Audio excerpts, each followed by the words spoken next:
আমি সবসময় আসলে বলি যে যারা আল্লাহর পথে ডাকে মানুষ, এদের একটা মূল ফিকির থাকে যে সম্ভাবনার সবটুকু সুযোগ কাজে লাগায়। এটা একটা বৈশিষ্ট্য থাকা চাই। অর্থাৎ যে কোনো ভাবে আল্লাহর কথা বলার সামান্যটুকু সুযোগ কেউ কাজে লাগায়, চাই সামান্য। কোরআনুল কারীমের মধ্যে একটা সূরা আছে 29 পারা, সূরায়ে নূহ। মানে আমরা যে নূহ নবীর নাম জানি না, এই উনার নামে সূরা নূহ। 950 বছর তিনি মানুষকে আল্লাহর দিকে ডাকছেন। ডাকার পরে এই 950 বছর উনি কিভাবে ডাকছেন মানুষকে আল্লাহর দিকে, এটা আল্লাহরে শুনেছেন।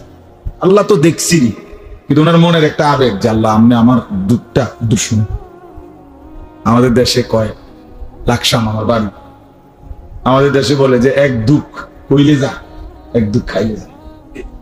মানে মনের আবেগ কি হয়, হালকা হয়। কইতে অনেক সময় দুঃখ কি হয়, হালকা হয়।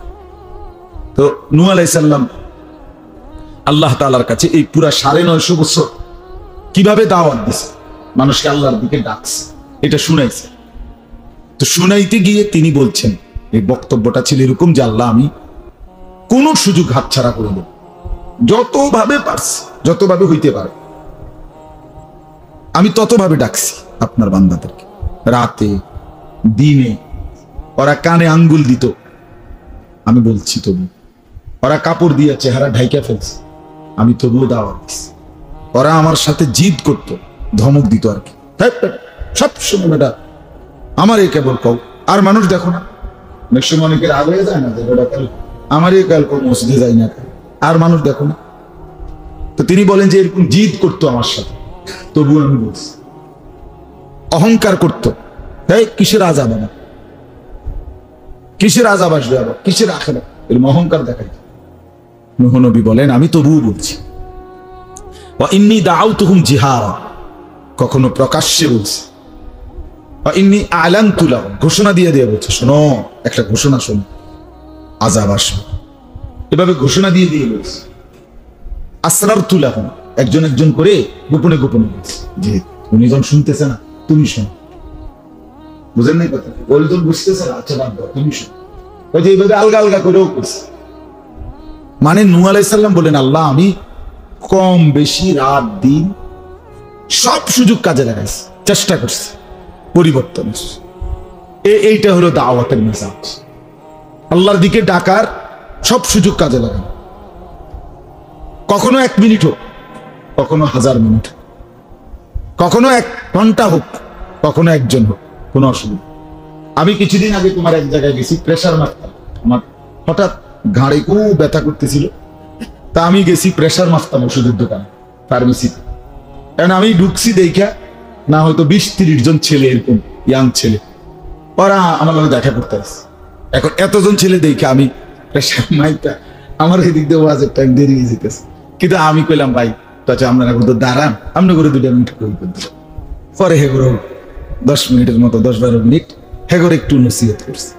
আমার উদ্দেশ্য হলো যে এই যে এরা যখন 20টা মিনিট ওগুলো একটু বলি, এই সুযোগটাই কাজে লাগান, হতে পারে এখান থেকেও কেউ বদলেছে। এই সম্ভাবনার সবটুকু কাজে লাগে। আসলে এটা আল্লাহর দিকে দাওয়াতের একটা মেজাজ। মুহাম্মদ খুব পেরেশান করতেছিল বেচারা, ও রাস্তা দিয়ে দাঁড়ায় রয়েছে, বলতেছে বারবার যে সব লোক গেছে গা হুজুর, আপনি ইয়ে না আমার শুধু দোয়া করবেন। এই সে যথেষ্ট অস্থিরতা মহব্বতের দাবিতেই করছে। আল্লাহ তাআলা আপনাদের সবাইকে ধৈর্য ধরে বসবার জন্য উত্তম বিনিময় দান করেন। আমি অযথা সময় নষ্ট করি না, বাস্তব কথা হলো এটা।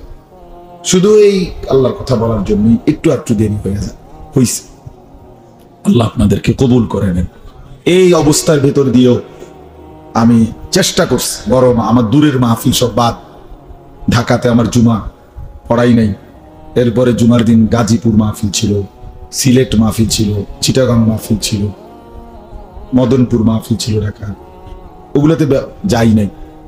কিন্তু এরপরেও এই দেবিদ্বার, মুরাদনগর, নবীনগর, বাঞ্ছারামপুর এই জায়গাটাতে প্রতিদিনে 2টা করে 2বার, মানে যে দূর পারছে, দিনে সন্ধ্যা, যে অল্প হোক। কালকে আমি ওই যে আমাদের বদিউল আলম ভাই এখানে আসছে, ওনার ছাত্ররা মৌলানা বদিউর রহমান, ও 10-12 জন ছাত্র মাত্র নামাজ পড়ছি মাগরিবের পর, ছোট্ট বাচ্চা, তো ওদেরকে একটু বলছি, একেবারে পিচ্ছি বাচ্চা, কায়দা পড়তে আছে শুধু কায়দা, খালাস আল্লাহর জন্য বলা। এটার উদ্দেশ্য হলো আপনার ঘরে আমি বুজুর্গি শোনানো না, আমি এটা উদ্দেশ্য আছে এখন কেন করি আপনাদেরকে এই কথা বোঝানোর উদ্দেশ্য না যে আপনি যেন বোঝেন যে বাবুনি কত বড় বুজুর্গ হুজুর, আসলে কসম খোদার এটা উদ্দেশ্য হলো এই কথা বোঝানো যে একজন মুসলমান হিসাবে আমরা আমাদের এই জবান আল্লাহর দেওয়া, এটা দিয়ে আল্লাহর কথা বলা, সামান্য হোক 5 ওয়াক্ত নামাজ যে ফরজ, এই কথাটা কি আপনি জানেন না? তো এইটা আপনার নাতিকে বলতে অসুবিধা, ছেলেটাকে প্রতিদিন বলতে সমস্যা কি? সে আজকে নয়তো মনে করেন 2 বছর কোনোদিন ফজরের নামাজ পড়ে না, তো এরপরে আর বলার দরকার নাই, এই কথা কি আল্লাহ সিদ্ধান্ত দিছে? তো আপনি যার পড়েন কথাটা বুঝছেন, আপনি যার মাতের নন, আপনি যে এখন বলে ফেললেন যে নাতি আর ফিরতো না, আমি আর বলতাম না, তো এই যে আপনি ছেড়ে দিলেন, এই অনুমতি আপনারা কে দিলেন? আপনার পুতের বউ পর্দা করে না, তো আজ 3 বছর করে না, তো এত আর এরপরে আর বলার কোনো দরকার নেই, তো এইটা ছেড়ে দিলেন কেন? মেয়েটা পর্দা করে না, এটা বলা বন্ধ করে দিলেন কেন? যে হুজুর আমি বিশ্বাস করেন 2 বছর তারে মাদ্রাসা পড়াইতে চেষ্টা করছি, কতবার নিচি আইজিতে না গাইয়া না, তো এর লাগে বাদ দিছি, দূর এই অজাতে মানুষ হইত না। এই কারে করলেন এই কথাটা, আমি কারে করলেন যে এই অজাতে মানুষ হইতো না? এটা অজাত হইল কেমনি? আপনি তারে গালি দিলেন কেন? কথা বুঝছেন? এটা আপনার সন্তান, 2 বছর পরে আর বলতে হয় না ছেলেকে, এই অনুমতি আপনাকে কে দিল? আমার কথাটা বুঝছেন কিনা বলি? কোরআন শরীফ আছে এই নূহ নবীর ঘটনা, এই সূরাটা হুদের মধ্যে একটা সূরা আছে 12 নম্বর পারা, নূহ আলাইহিস সালামের ঘটনার মধ্যে আছে 950 বছর পরেও যেদিন নৌকা বানাইয়া তুফান পানি উঠে গেছে, কোরআন শরীফ আছে ওয়াফারাত তান্নুর, মানে হলো নূহ আলাইহিস সালামের উম্মত কওম তুফানে পানিতে ডুবে গেছে না সবাই, তো পানি যখন উঠে গেছে শুরু হয়েছে, সর্বপ্রথম আযাব তুফানের পানি চুলার থেকে বের হয়েছে, চুলার থেকে কি বেরিয়েছে? পানি বেরিয়েছে, এটা কোরআনে আছে। তখন নূহ আলাইহিস সালাম বুঝছে এই শুরু, পানি উঠে গেছে অলরেডি, পানি আসতেছে, ঢেউ ধীরে ধীরে বাড়তেছে, এই সময়ও খোদার কসম কোরআনে আছে নূহ আলাইহিস সালাম ওনার ছেলে ওই যে কাফের যে ছেলেটা কেনান, পরে তখনও শেষ মিনিট পর্যন্ত উনি তাকে আল্লাহর দিকে ঈমানের দিকে ডাকছে, ইয়া বুনাইয়া কাম মা'না, হে আমার প্রিয় সন্তান এখনো সুযোগ আছে, বাপ ঈমান আই না আমার নৌকায় ওঠো, এই সময়। তাহলে বলে 950 বছর পরেও আজকেও নৌকা ছেড়ে দিচ্ছে, আল্লাহর আযাব শুরু হয়ে গেছে, তবুও উনি হতাশ হয় নাই, নিরাশ হয় নাই, আজও ডাকছে ছেলেটাকে, আজও টানছে। কোরআনে আছে ওয়াহালা বাইনাহুমাল মাউত, নূহ আলাইহিস সালাম এভাবে টানতেছে, বাপ আও না, ছেলেটা টানে ওদিকে, মানে বাপে টানে ঈমানের দিকে, ছেলে চলে যায় কুফরের দিকে, এই টানাটানির মধ্যে আল্লাহ বলেন একটা ঢেউ আইসা বাপ পুতকে আলাদা করে দিস, ফাকানা মিনাল মুগরাকিন, ফলে এবার ছেলেটা ডুবে যাইতে শুরু করছে, এই আল্লাহ বলছে। আচ্ছা কথাটা খেয়াল করেন ভাইয়া, আপনারাও জোয়ান ভাই, আপনারাও শুনুন, এরপরে হাতের থেকে ছুটে গেছে না, এখন পানির ধাক্কা খাইয়া ওই ছুটে গেছে এদিকে, বাপ এদিকে নৌকায়, এখন তো আর কিছু করার নাই না, নূহ আলাইহিস সালাম এই কোরআনে আছে, এই সময় আবার এখন আর ছেলেকে ধরতে পারতেছে না, এইবার তিনি 2 হাত আসমানের দিকে আল্লাহর কাছে তুলছে, আল্লাহ ওটা আমার ছেলে, ওই যে হাবুডুবু খাইতেছে, কাব্বাইতে আছে, পানিতে সুবা খাইতেছে, ওটা আমার ছেলে, আল্লাহ আপনি শ্রেষ্ঠ বিচারক। তখন আল্লাহ তাআলা নূহ আলাইহিস সালামকে বলছে, নূহ শোনো সাবধান, এটা তোমার ছেলে না, ইন্নাহু লাইসা মিন আহলিক, এটা তোর ফুতে না বেটা, ইন্নাহু আমালুন গায়রু সালিহ, এটা বেআমল সন্তান, আর বেআমল নাফরমান ইমানদারের সন্তান হয় না। কোরআন, এটা কোরআন, তুমি কইলে কি হবে বেটা, তুমি বললে কি হবে বেটা নাফরমান, আল্লাহ কোরআনে বলছে ইন্নাহু আমালুন গায়রু সালিহ, বেআমল, এটা বেআমল মুমিনের সন্তান হয় না। ফালা তাসআলনি, সরাসরি কোরআন আয়াত। আল্লাহ বলছে বাপকে পুতের ব্যাপারে, নাফরমান এই সন্তানের ব্যাপারে তুমি আর আমি আল্লাহর কাছে কিছু চেয়েও না। কি চাচা বলে? ফালা তাসআলনি, আর চেয়েও না। কোরআন শরীফ আছে তখন নূহ আলাইহিস সালাম হাত নামায়। আপনি চোখে দেখতেছেন ছিল এক রক্ত নামছে, এত বড় গাদ্দার, 16 বছর 18 বছর 20 বছর বয়স, এত বড় গাদ্দার, একটা সেজদা দেয় না, অথচ এতে বেটা বাপে এই নাফরমানের লাগা সুদে টাকা লইছে, এত বড় ডাকাইতের জন্য কিস্তিতে টাকা লইয়া তারে বিদেশ পাঠায়, সুদে টাকা দোনোজন রে টাঙ্গাইয়া ফিরবে, মনে রাখেন দোনোজন। আমি কই বাপ ফুত দোনোজনের একসাথে টাঙ্গাইয়া ফিরবে ফেরেশতা, মনে রাখি। আমি বললাম আর যদি কোনোদিন না আসি তো না আইলাম, মনে রাখি। আমি কইয়ে গেলাম সুদখোর বাপ কার জন্য সুদের টাকা নিল? এই নাফরমানের লেগে। একে নিজেও করলে হারাম, আর তেও তো নাফরমান, তে তো নামাজই পড়ে না, তে তো মুখটা ফানি হল না, তো সারাদিন বেডির পিছনে হাঁটে, সারাদিন মোবাইল টিপে। এমন অসভ্যের জন্য আপনি কীর্তন শিখাতেছেন? কথা বলতে বাদ না খাইয়া বললে আপনার সমস্যা কি? কথা বলেন না চাচা, ইনসাফের কথা বলেন। আরে এই অপদার্থ না খাইয়া মরলে আপনার সমস্যা কি? তে তো আল্লাহর দুশ্মন, তে তো রাসূলের দুশ্মন।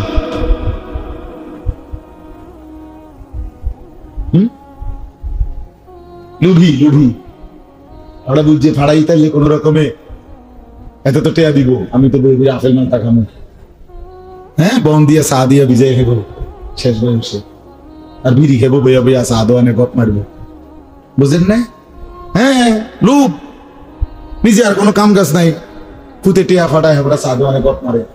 বাহ, লম্বা লম্বা কাহিনী কয়, শিউলি কয়, মানুষের গিবত বদনাম, আর কি তা টেনশন নাই তো, টাকা তো হেতে দিতে আছে, বাজার হইতে আছে, ফাঙ্গাস তেলাপিয়া দইনা তা কাঁচামরিচ, ফার্মের মুরগা কক মুরগা, আর কি আল্লাহর রহমতে জিগাইলে আল্লাহর রহমতে আপনার দোয়ায় 10 জনের দোয়ায় ভালো আছে, সবটা ভালো আছে। কেমনে ভালো আছেন চাচা? আল্লাহর রহমতে তারা 2 জন বিদেশ, ঠিক না? নিশ্চিন্ত হয়ে গেছে তারা 2 জন বিদেশ। আর ইটালি হইলে তো কথাই নাই, আমেরিকা হইলে তো কথাই নাই, ইউরোপ হইলে তো কথা, ওই এত বড় ইটালি। হায় মুসলমান, আমার কথায় নারাজ হইয়েন না, ইনসাফের সাথে ভাবেন, ইনসাফের সাথে। ভুলে গেলেন আল্লাহকে, শুধু বুঝে নিলেন দুনিয়া, অথচ আপনার ছেলের দুনিয়াও শেষ হয়ে যাবে, আপনার দুনিয়াও শেষ হচ্ছে। এই দেখতে দেখতে বাবাও কবরে যাবে, সন্তানও কবরে। আমার দাদাও কবরে গেছে, আমার আব্বাও কবরে। এখন তো আমার দাদাও নাই, বাপ নাই, তো বাপ খুব 2 জন কবরে চলে গেছে, আমিও আমার সন্তানও কবরেই চলে যাব। প্রতিনিয়ত আমরা চলে যাচ্ছি, কে আমাদেরকে নিয়ে যায়? কেউ আমরা আমাদের ইচ্ছা মতো পরিকল্পনা মতো মরতেছি না তো বাপ। যার যার আমাদের প্ল্যান প্রোগ্রাম মতো, আমাদের পরিকল্পনা মতো আমরা মরি, তাহলে কে আমাদেরকে হঠাৎ নিয়ে যায়? প্রতিদিন কবরে কে নিয়ে যাচ্ছে? তাকে ভুলে যাই কেন? কেন ভুলে যাই তাকে? আল্লাহকে ভুলেন কেন ভাইয়া? আর কত মুসিবত দেখলে নামাজ পড়বেন? আমি এখনো বলছি, এখানে সারাটা দেশ মনে যেন কবরের মতো, যোগাযোগ বিচ্ছিন্ন, কেউ কিছু কইতে পারতেছে না, কি হবে কি হচ্ছে। হ্যাঁ, এই সামান্য নেটওয়ার্ক বিচ্ছিন্ন করে দিছে, এতেই আমরা যেন একটা ভুতুরে পরিবেশে পড়ে গেছি, অন্ধকারে ঢুকে পড়ে আছি আমরা। কবরে ও চাচা, হ্যাঁ এখানে শুধু নেটে না, মানুষ তো আছে, বাজার তো আছে, ভাত মাছ তো আছে, বউ বাচ্চা তো আছে। কবর, কবর কোরআন কারীমে আছে, আরে হাদিসে আছে, প্রতিদিন কবর ডাকে মানুষকে। বিশ্বাস করে, কবর প্রতিদিন ডাকে। ডাইকা ডাইকা বলে, আনা বাইতুদ দুধ, হে দুনিয়াবাসী, আমি কবর পোকামাকড়ের ঘর, সাপ বিচ্ছু। আনা বাইতুল ওয়াহদা, যুবক ভাই বোঝো না কইয়া ফেলাই দিও না, তুমি বুঝো সবই।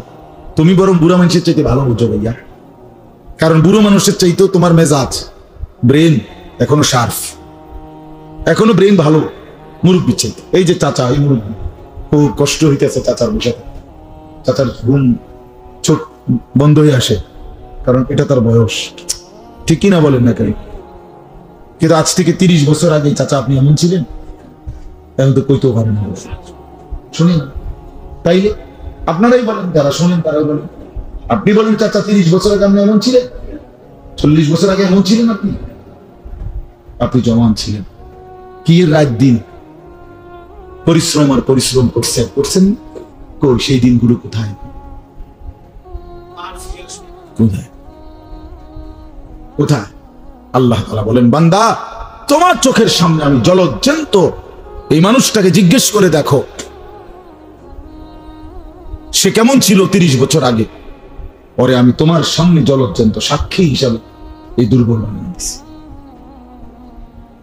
ওমান নুআম্মিরহু নুনাক্কিসহু ফিল খালক আফালা ইয়াকিলুন। এই যে এটা কোরআনের আয়াত, সূরা ইয়াসিনের আয়াত। আল্লাহ বলেন, আমি যাকে দীর্ঘ হায়াত দিয়ে থাকি, আমি যাকে লম্বা হায়াত দেই, ধীরে ধীরে তাকে আবার প্রথম অবস্থায় ফিরে আনি। মানে দুর্বল,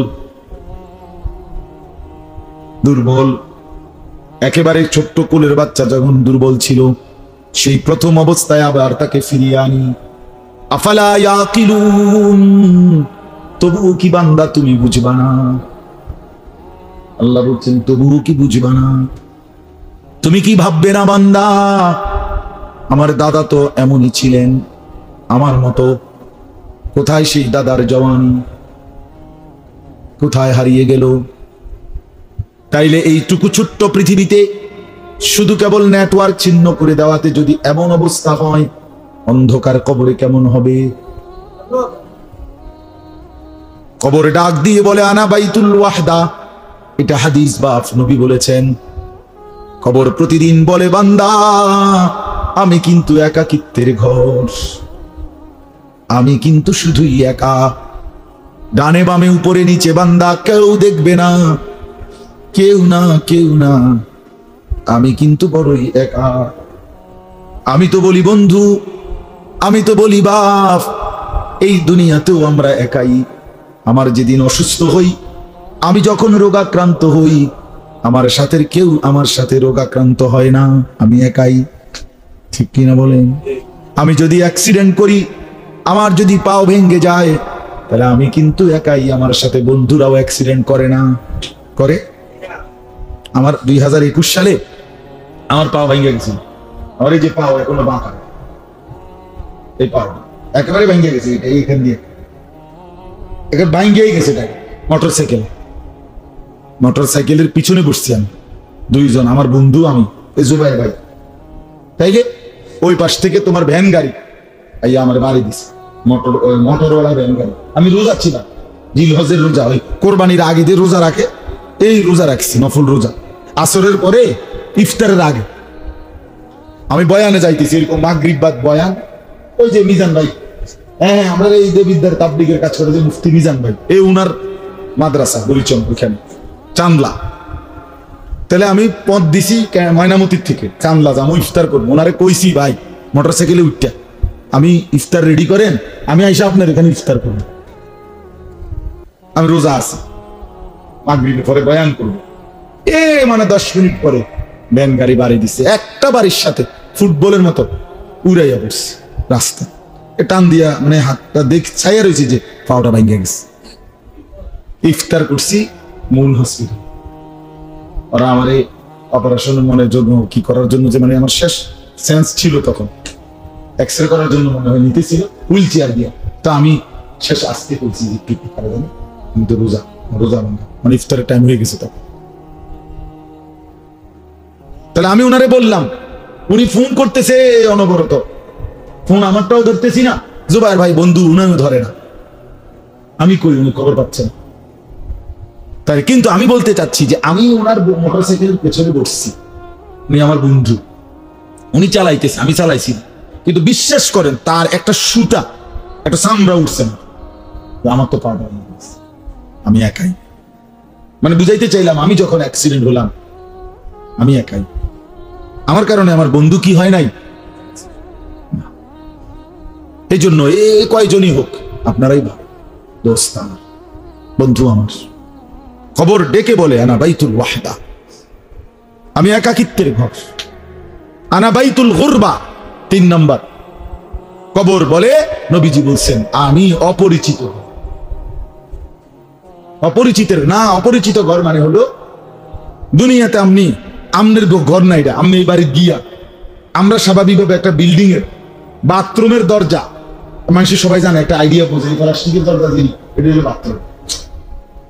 সোফাওয়ালা যে রুমটা এতে বুঝছে এটাই হলো ড্রয়িং রুম, সামনের রুম, ঠিক কিনা বলেন না কেন? মানুষ যদিও নিজের ঘর না কিন্তু বুঝে দুনিয়ার ঘরটা একটার মতোই কাছাকাছি। 3 রুম, কারো হয়তো 4 রুম, কারো 2 রুম, ভিতরের দিকে ফাঁকঘর, নাকি ঢুকতে ফাঁকঘর। তাহলে একটা আইডিয়া আছে কিনা মানুষের? আল্লাহ বলেন, নবী বলেন, উম্মত কবর যেন ডেকে বলে যে হে আল্লাহর বান্দা, দুনিয়ার কোন ঘরের সাথে আমার আসে মিল পাইবা না, আমি অপরিচিত ঘর, এই ঘরের সাথে কিচ্ছু মিলাইতে আনা বাইতুল গুরবা, আমি অপরিচিত ঘর, আমি একাকী ঘর, আমি পোকামাকড়ের ঘর। আল্লাহ আমাকে মাফ করে দেয়, আমাকে মাফ। আল্লাহ কোরআনে বলছে আল্লাহকুমুত তাকাসুর হাত্তা যুরতুমুল মাকাবির। আল্লাহ বলেন হায় বান্দা, সম্পদ আর প্রাচুর্য আর দুনিয়া পারাইবার এতটা নেশা করে আছো তুমি, নেশায় নেশায় তুমি হাত্তা যুরতুমুল মাকাবির, এভাবে নেশায় নেশায় একদিন তুমি কবরের সাথে সাক্ষাৎ করলাম। অর্থাৎ এই সম্পদ, এই টাকা, এই দুনিয়ার ভোগ বিলাসিতা, এই লোভের দুনিয়া মিলাইতে মিলাইতে, হাই যুবক যদি এমন হয় মোবাইল টিপতে টিপতেই মৃত্যু হয়ে গেল, বাসের মধ্যে বসে বসে মোবাইল টিপছিলা, নর্তকীর ছবি দেখছিলা, এই সময় অ্যাক্সিডেন্ট করলো, কি হলো তখন? সারা রাত উলঙ্গ ছবি দেখে দেখে জামা, শরীর, প্যান্ট এটা যদি না পাক করে ঘুমায় গেলা, এই অবস্থাতেই যদি ভূমিকম্প হয়, মৃত্যু হয়, এই কয়দিনে এমন মানুষ মরে নাই যে যে টেরও পায় নাই কেন মরে গেছে, কেন মরে গেছে? ঢাকার গলিতে গলিতে এমন অসংখ্য মানুষ, সে বুঝতেও পারে নাই সে মরে গেল।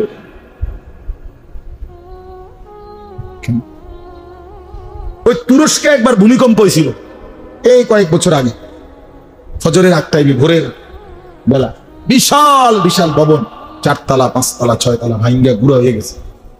শুনছেন না আপনারা? শত শত মানুষ চাপা পড়ে মরে গেছে। তো এদের মধ্যে যদি এমন হয় যে সারা রাত গুনাহ করে সে ঘুমায় পড়ছে, সে তো আর ঘুম ভাঙে নাই,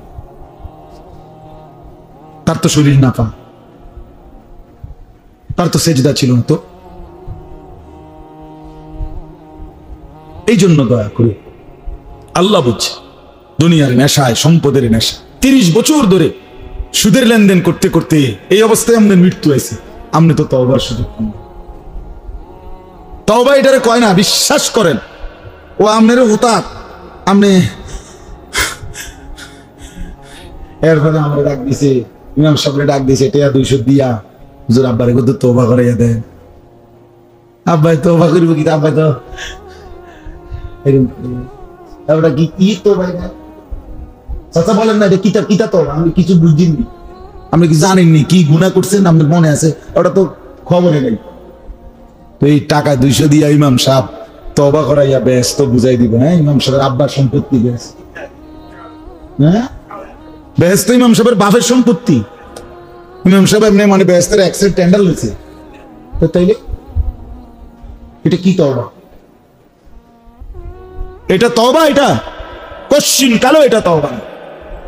والذين إذا فعلوا فاحشة أو ظلموا أنفسهم ذكروا الله فاستغفروا لذنوبهم ومن يغفر الذنوب إلا الله ওয়া লাম ইউসিররু আলা মা ফাআলু ওয়া হুম ইয়ালামুন।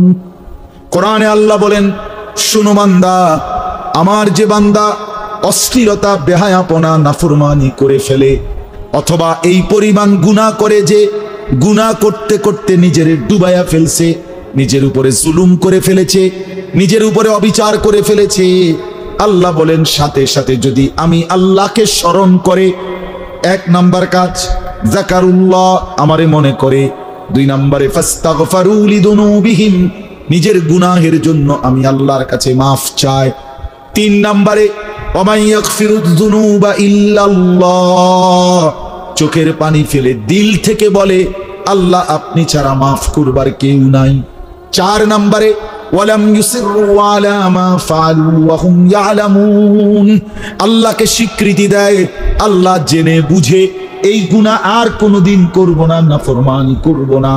আল্লাহ বলেন উলাইকা জাযাউহুম মাগফিরাতুম মির রাব্বিহিম, আমি আল্লাহ এমন তওবা পেলে বিনিময়ে পুরা গুনাহ মাফ করে দেব, সব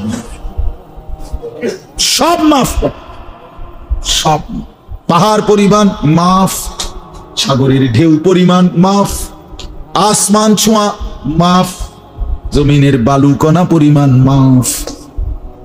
শর্ত হইল আপনি মনে আছে আপনার জেনে বুঝে আপনি ছেড়ে দিছেন, আপনি তো ছাড়েন নাই, আপনি তো সুদের হিসাব মিলাইয়া দেন নাই, হ্যাঁ আপনি মরার পরেও তো কিস্তি চলতে আছে। ঘটনাটা কি? আপনি কিসের তওবা করছেন? আপনি বুঝানি ডুবে আস্তাগফিরুল্লাহ রাব্বি, আপনি যে ডোলেন সুদের পেয়ার ছাড়ছিলেন নি, ডোলেন কা পিতেন, ডোলেন কার লগে তামসা করেন? আল্লাহ এটি বুঝে না, কথা বলেন না কেন? ফেরেশতা এটি বুঝে না নাকি? তা হ্যাঁ, কই গুনাহ ছাড়লেন কই? কথা বোঝেন নাই আমার। আস্তাগফিরুল্লাহ আপনি অবশ্যই পড়বেন, কিন্তু আপনি গুনাহ ছাড়ছেন কোথায়? আপনি দিয়ে অনবিরি খান, আপনি দিয়ে এখনো চা দোকানে রঙিন টেলিভিশন হাক করে করে আছেন, আপনি তো অন কাঁচা মিশা কথা কন, এখনো গালি দিলে মাটির তলে সাপ উঠতে যায়, কেচ্চা থাকলে কেচ্চা উঠতে যাবে, এত বড় ডাকায় এত বড় গালি দেয়, আছে না এরকম? আরে বয়স্ক মানুষ মিয়া, গালি দিলে মনে হয় না 60 বছরের বয়স্ক, 70 বছরের বয়স্ক। হায় মুসলমান, এত বছর পরেও এই বদভ্যাস আপনার গেল না, আপনি ভালো হইবেন কোন দিন? কবরে যাবেন কোন দিন?